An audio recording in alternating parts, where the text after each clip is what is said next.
to the Africa Briefing Podcast, where we unpack the stories shaping our world. I'm John Afeanza, and today we are diving into a decision that reeks of ignorance, hypocrisy, and a complete disregard for historical context. And I'm talking about Donald Trump's executive order to freeze U.S. aid to South Africa. Yes, you heard that right. The same man who turned misinformation into a political strategy is now trying to rewrite South Africa's painful history for his own agenda. Now, let's get straight to it.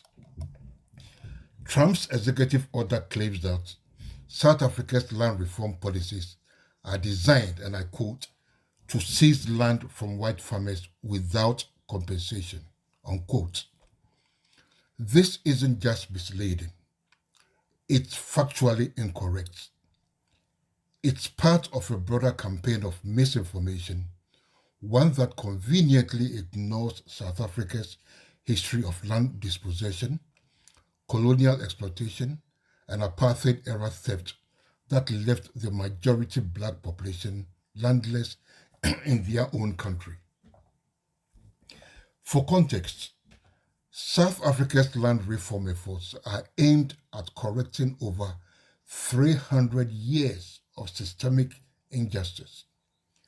Under apartheid, 85% of the land was reserved for the white minority, while millions of black South Africans were forcibly removed from their ancestral homes. Fast forward to today, almost 3 decades after apartheid's end, and white South Africans still own the vast majority of commercial farmland. Is this Trump's idea of fairness? Because to anyone with a shred of historical awareness, it's the very definition of structural inequality.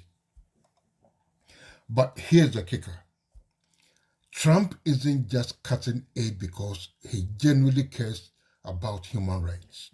No, this is about weaponizing race and stoking fear to pander to his political base. His order even goes as far as offering refugee status to Afrikaners, a group that remains among the most economically privileged in South Africa.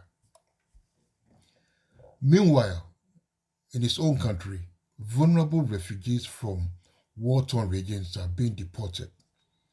Children are locked in detention centers, and asylum seekers are treated like criminals. The hypocrisy is staggering. Let's not forget Trump's foreign policy concerns, in quotes. He's punishing South Africa not just for its land reform, but also because Pretoria dared to challenge Israel's actions in Gaza at the International Court of Justice. So, South Africa exercises its sovereign right to hold another country accountable under international law. And Trump's response is to throw a tantrum and slash aid. This isn't diplomacy. It is bullying. South Africa's government has responded with dignity, calling out the campaign of misinformation and propaganda. They are absolutely right. Trump's actions aren't rooted in concern for justice. They are rooted in his long-standing obsession with racial division and authoritarian strongman tactics. And the irony doesn't stop there. Trump, the self-proclaimed champion of anti-globalism, is now meddling in another country's internal affairs, dictating who deserves support based on race and political convenience.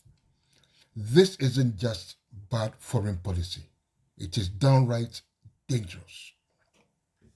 But here is the good news. South Africans aren't buying it.